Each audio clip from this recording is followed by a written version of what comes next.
The reveal of the Baldur's Gate 3 gameplay. Wow. There was something raw, organic, kind of magical in that presentation that filled a void for me. Sven Vinker, cool guy, just played a pre-alpha game. Made lots of mistakes. There was a cornucopia of bugs. Hell, the game even crashed. But guess what? That's fine. And it was a blast. In fact, I actually cannot remember laughing so many times while watching a gaming presentation. Sven's character basically got killed by the first group of enemies he encountered. It brought back so many cherished memories of playing BG1 and BG2, and dying in such a manner encompasses the BG experience in a nutshell. The opening cinematic was beautiful, capturing the process of Illithid ceramorphosis in quite a brutal manner. Anything but the eyes, boo. Damn, that must be painful.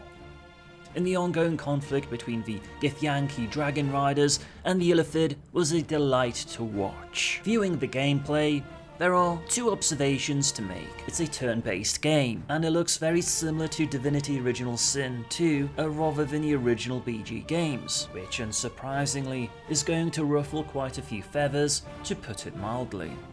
The game being turn-based has advantages and disadvantages. Personally, I love being able to think carefully about the tactics I will use in an encounter, planning each move carefully. In the game being turn-based lends itself to that very nicely. One wrong move or critical miss can literally turn the tide of battle. It's a high-stakes affair. That said, the negative aspect of that approach is the loss of dynamic action. It severely slows the pace of the game down. At times it can even become tedious during normal encounters. This does not concern me too much, but the charm of the original BG1 and 2 largely focused on all the battle cries and commentary that happened during combat. The human ranger Minsk and his giant miniature space hamster, Boo, became the stuff of legend due to that memorable and repetitive dialogue. Can Larian Studios capture the charm that such personalities bring during combat? That remains to be seen. Building that attachment to party members,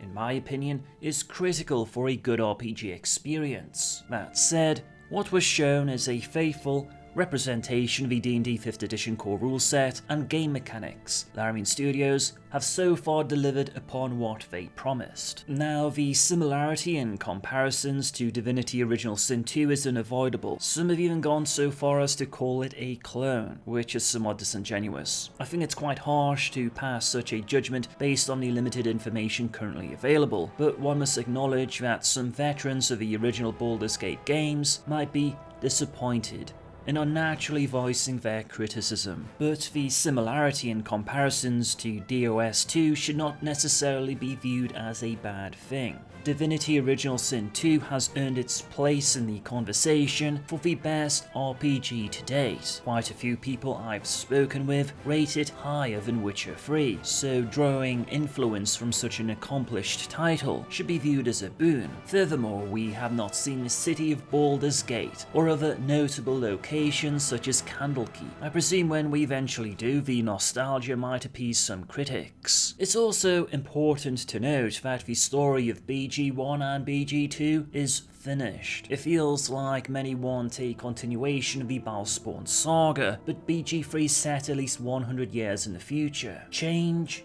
is inevitable. Feel free to leave your own thoughts in the comment section. Positive and negative are welcome. To conclude, I'm genuinely excited to play Baldur's Gate 3. What I saw in the pre-alpha footage lays the foundations for a potentially amazing RPG. Larian Studios have an excellent pedigree and passion to boot. I commend Sven and Larian Studios for not being scared to show unpolished pre-alpha gameplay footage to a worldwide audience and just having fun with it. In the end, that's what gaming is all about. It's about having fun. You must gather your party before venturing forth.